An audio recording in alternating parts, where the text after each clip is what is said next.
লোকটি হঠাৎ লক্ষ্য করলো একটি ছোট্ট মেয়ে হাতে একটি গ্রেনেড নিয়ে খেলছে। প্রথমে সে ভেবেছিল সেটি হয়তো কোনো খেলনা, কিন্তু একটু কাছে গিয়ে ভালো করে তাকাতেই সে স্পষ্ট বুঝতে পারলো মেয়েটির হাতে সত্যি একটি গ্রেনেড রয়েছে।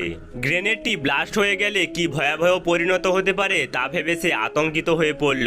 তবে চারপাশে যাতে ভয় না ছড়িয়ে পড়ে তাই সে শান্তভাবে মেয়েটির দিকে এগিয়ে গেল। সুযোগ পেলেই গ্রেনেডটি কেড়ে নেওয়ার জন্য প্রস্তুত ছিল। হঠাৎ করেই মেয়েটি গ্রেনেডের পিন টেনে খুলে ফেললো। ঠিক সেই মুহূর্তেই লোকটি বিদ্যুতের গতিতে তার দিকে ছুটে গেল। মেয়েটির হাত থেকে গ্রেনেডটি ছিনিয়ে নিল এবং সর্বশক্তি দিয়ে সমুদ্রের দিকে ছুঁড়ে মারল। মুহূর্তের মধ্যেই এক প্রচন্ড বিস্ফোরণ ঘটল। বিকট শব্দে চারপাশের সবাই চমকে উঠল এবং আতঙ্ক ছড়িয়ে পড়ল। ছোট্ট মেয়েটি ভয়ে কাঁপতে শুরু করলো। লোকটি দ্রুত তাকে সান্ত্বনা দিয়ে বলল ভয় পাওয়ার কিছু নেই। কিন্তু সে তখনই দেখতে পেল আর একটি ছেলে তার হাতে একটি গ্রেনেড ধরে আছে। সে দ্রুত ছেলেটির দিকে ছুটে গেল এবং আগের মতোই গ্রেনেডটি তার কাছ থেকে কেড়ে নিল।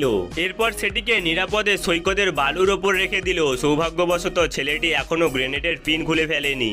এরই মধ্যেই আশেপাশের মানুষজন জড়ো হতে শুরু করলো, কিন্তু বালুর সাথে এতগুলো গ্রেনেড এলো কোথা থেকে তা কেউ বুঝতে পারছিল না। ঘটনাটি লোকটিকেও গভীরভাবে ভাবিয়ে তুললো। তার মনে হলো সেখানে আর থাকা নিরাপদ নয়। লোকজন যখন দ্রুত এলাকা ছেড়ে চলে যেতে শুরু করছে ঠিক তখনই আরো অদ্ভুত কিছু ঘটতে শুরু করলো। এরপর কি হবে জানতে চাইলে ভিডিওটিকে লাইক এন্ড সাবস্ক্রাইব করে আমাদের সঙ্গে থাকুন।